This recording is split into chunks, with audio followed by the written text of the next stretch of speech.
আসসালামু আলাইকুম everyone, star রুমে সবাইকে স্বাগতম। আজকে আমরা ক্লাস 6 এর অনুসারী 5 সমাধানের অঙ্কটি করব। আজকে আমরা করব 22 নাম্বার। এই অঙ্কটি কিন্তু অন্যান্য অঙ্কগুলো থেকে আর একটু ডিফারেন্ট, হ্যাঁ, এবং মোস্ট ইম্পর্টেন্ট একটা অঙ্ক। সো খুব মনোযোগ দিয়ে শুরু থেকে শেষ পর্যন্ত দেখতে হবে এবং কোনোভাবে স্কিপ করা যাক। সো বরাবরের মতো আমাদের কি করতে হবে, এক্স কে একা রাখতে হবে এবং এক্স এর সাথে যে সংখ্যাটা আছে সেম সংখ্যাটাই আমরা লিখবো।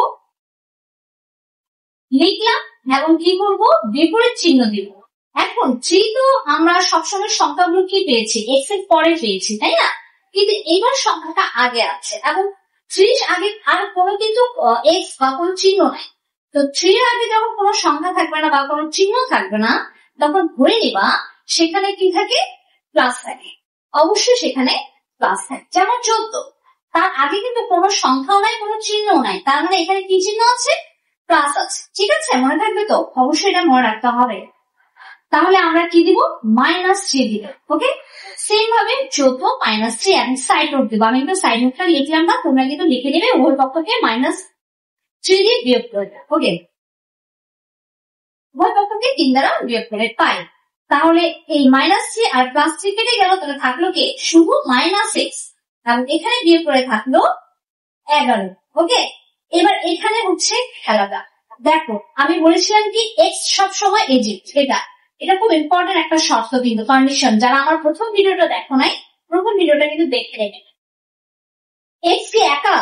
এক্স কিন্তু একা না, এক্স এর সাথে একজন আছে, সে কি মাইনাস। এই মাইনাসকে আবার সরাতে হবে। দ্যাট মিনস এই মাইনাসকে আমার কি করতে হবে, প্লাস করতে হবে। তাহলে নিয়ম কি, এক্স এর সাথে -1 গুণ করে পাই। যখন তুমি -1 গুণ করবে তখন কি করবে, ব্র্যাকেট ক্লোজ করবে। যদি ব্র্যাকেট ক্লোজ না করো, দেখো বিষয়টা কিন্তু এরকম লাগতেছে দেখতে। এই ধরনের কিন্তু অঙ্ক এভাবে লিখতে হয় না, কারণ এখানে দুটো চিহ্ন পরপর কিন্তু এভাবে হয় না। তাহলে দুটো চিহ্ন যখন পরপর আসে তখন কি করতে হয়, ব্র্যাকেট দিয়ে দিতে হয়। ঠিক আছে, ব্র্যাকেট দিয়ে দিতে হয়। এবং উভয় পক্ষ যেহেতু, নিয়ম হচ্ছে কি, এখানে যেটা অতিরিক্ত নিবা ডান পক্ষ কিন্তু সেমটাই নিতে হবে।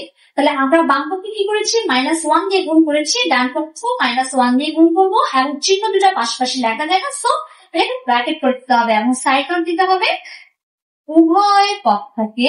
এখন আবার লেখা খারাপ হয়ে যাচ্ছে, তোমরা জাস্ট আমার কথাগুলো শোনো, লেখার দিকে তাকানোর কোনো দরকার নেই।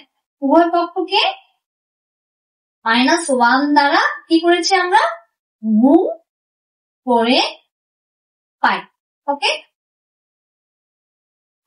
এরপর আমরা কি করব, চিহ্ন গুণ করব। আমরা কিন্তু একদম 3.1 3.2 এর যে অঙ্কগুলো করেছিলাম সেখানে কিন্তু মাইনাসের আমি গুণগুলো বলেছিলাম যে মাইনাস মাইনাস প্লাস হয়, প্লাস মাইনাসে মাইনাস হয়। আরেকবার লিখে দিই, মাইনাস গুণ মাইনাস সমান কি হয়, প্লাস।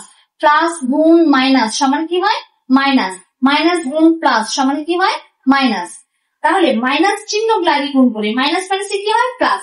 প্লাস চিহ্ন কিন্তু লিখবো না, এক্স এর সাথে 1 গুণ কি লিখতে হয়, এক্স প্লাস 11 ভাগে প্লাস আছে, প্লাস আর মাইনাস গুণ করলে মাইনাস, 11 কে 11।